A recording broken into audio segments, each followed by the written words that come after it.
G'day, chaps. It's I, ClownPuncher139. Back in 2014, when Arkham hype was about at its peak, WB went ahead and released an animated Arkham tie-in movie under the name Batman Assault on Arkham. This thing kinda flew under the radar when it comes to Arkham and even Batman material in general. And I'm sure a lot of people that have seen it don't even know it's related to the Arkham franchise. In fact, it's the only film ever made with that special distinction. That said, it's certainly quite confusing how it all ties into the main story. Come on, I'll show you why. But before I do, spoiler alert! From this point forward, all spoilers are free game. So if you want to see the movie yourself and go in blind, stop watching now and go make use of that HBO Max subscription. It's only about 75 minutes long and well worth your time. Now, as a quick disclaimer, I'm not a movie reviewer, and frankly, I am completely out of my element when it comes to talking about this form of media. I've studied games for 3 years, not film, and in case you couldn't tell, those mediums couldn't be any more different from each other. Even when it comes to something as fundamental as the story, I'm able to make something of it with a game that I can't with a film medium. Frankly, I should leave this topic to someone else who actually knows a thing or two about film. But it's a piece of media related to the Arkham franchise, so I'm obligated to talk about it. Just know that I'm much more comfortable talking about games, so this review is definitely going to seem a little scuffed. Assault on Arkham takes place about 2 years before the events of Arkham Asylum, and contrary to the title, doesn't actually follow Batman. Instead, we follow a small group of the Suicide Squad as they invade Arkham Asylum with orders from Amanda Waller to extract the Riddler's cane. Riddler has some vital information to the Force's existence hidden in a thumb drive in the head of his cane, which is currently locked in the Asylum's confiscation lockup. It's up to the squad to break in without alerting Batman and get the cane out before Waller blows all their heads off. Speaking of, let's meet the squad members this time around. We've got some returning faces from the rest of the Arkham series, Harley Quinn and Deadshot. 2 more faces squad fans are sure to recognize at this point, Captain Boomerang and King Shark. And 2 new faces I've personally never heard of, Killer Frost and Black Spider. Oh, and of course a throwaway member named KG Beast, who sets the death precedent of this movie right away. These 6 remaining members make up a pretty fun cast to follow around, though most of the light is definitely shown on Deadshot. Despite being called a Batman movie and supposedly starring the whole Suicide Squad, this is definitely Deadshot's movie. And this was 2 years before 2016's Garbage Squad. DC just really seems to like Deadshot. He got to his walkie. I'd score that a miss, you 2-bit C-lister. But that's not to say the others don't shine as well. Harley is arguably at her best interpretation since Asylum, as for most of the movie, she's actually detached from Joker. Yeah, these 2 psychos actually broke up, and now Harley wants Joker dead. You'll love to see it. Sorry, hon. Bulletproof. Even better. Pudding. Captain Boomerang is incredible comic relief and a great antithesis to Deadshot's more collected nature. The 2 have a great rivalry throughout the film as Boomerang constantly questions Deadshot's leadership and tries to constantly one-up him, despite Deadshot clearly working for Waller before this and knowing what he's doing. Good for the charmer, aren't ya? Bite me, Boomer. Killer Frost is pretty cool, pun definitely intended, though doesn't get as much of a personality as the others. That gives me the chills. Ice puns? Really? But she does get a pretty fun dynamic with King Shark, forming a sort of bond with the big guy. You alright? Somewhat. Glad you made it. And speaking of, King Shark is, well, a shark. He doesn't really do all that much if I'm honest, and doesn't really have a personality beyond Big Dumb Tank. It's a far cry from the hilarious interpretations of the Harley Quinn show Oh my god, it's Beyonce! and Suicide Squad 2021. Bird. But certainly not bad. Did we win? And same goes for Black Spider. He's just kind of there. He has some cool moments throughout, but personality-wise isn't exactly special. He's mostly in the background as he doesn't want to associate himself with criminals. Ironic. Come on, you amateurs. Now, despite all the Suicide Squad talk, this is still labeled as a Batman movie, and Batman himself does get a decent amount of screen time. Long story short, the reason Batman doesn't immediately go to Arkham when things seem off is because he's busy chasing after a present that Joker left for him. Joker stole a dirty bomb and hid it somewhere in Gotham. Which, in case you don't know, is a homemade nuke. What the hell? Batman's been trying to locate it for weeks, but to no avail, and this fact is essential to both get the squad into Arkham and keep Batman away from it.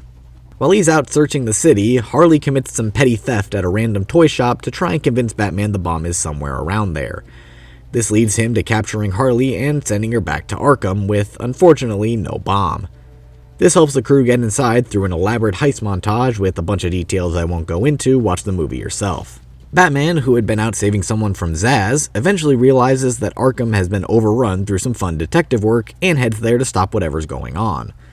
In the process, he has a great fight with the entire squad in the confiscation lockup, but is eventually overrun by Black Spider. The spoils of war. Black Spider just kicked the bat's ass? But doesn't really matter because the squad's mission is complete, so they can just leave, right? What if I told you the movie's only halfway done? Now, there's a lot of twists throughout this movie, a bunch of crazy reveals of ulterior motives that pretty much turn the entire plot on its head, so I'll go through them all to get the rest of the plot straight. It's eventually revealed that Waller's plan wasn't to get Riddler's cane, but to kill Riddler altogether.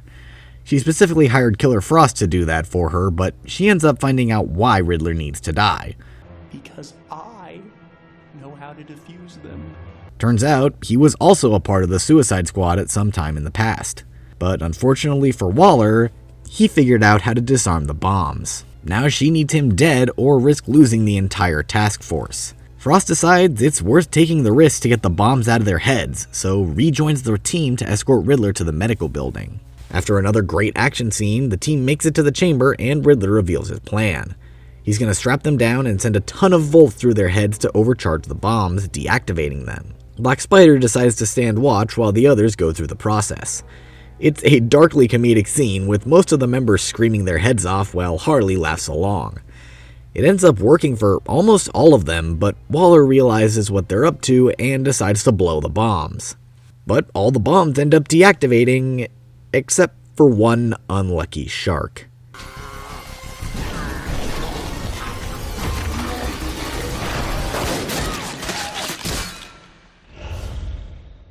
King Shark's head full-on explodes, with Riddler explaining that he needed a lot more volts with his larger body mass.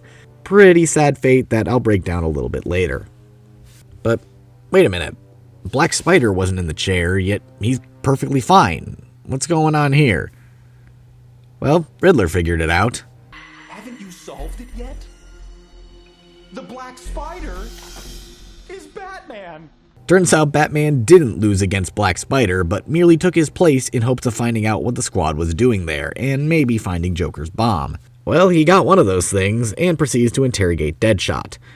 While this is all going on, Joker was able to escape from his cell thanks to Harley firing a bullet into the chamber, and has set Arkham into chaos. Some other stuff happens, like Joker saying bitches, but it doesn't really matter. I'm here, bitches! And I brought favors for everybody! Eventually, Joker and Harley reunite, and it's revealed that the bomb was hidden inside Harley's mallet the whole time, and part of the reason she even went through joining the squad was to break Joker out and present him with the bomb. Yeah, sorry, Harley's still crazy over Joker, nothing we can really do here. The two make an escape as anarchy reigns over Arkham, and we see just about every character we know and love from Arkham Asylum. We've got Scarecrow, Two-Face, Ivy, and even Bane making fun cameos. They and all the other inmates are on the verge of escaping before Batman can assist the police, especially with Bane. While all this is happening, the few remaining members of the squad go their own separate ways and try and escape. The three end up fighting over a police chopper, but Deadshot ends up being the one to take it. He leaves Captain Boomerang behind to be arrested, while Killer Frost ends up being, supposedly, killed in a car thrown by Bane. Deadshot starts escaping, but it's revealed that Joker and Harley hitched a ride with the bomb in tow, and are going to unleash it on the city. Batman follows the group in the Batwing while Joker and Deadshot fight for control of the chopper. They eventually crash in an office building with mere minutes left on the bomb.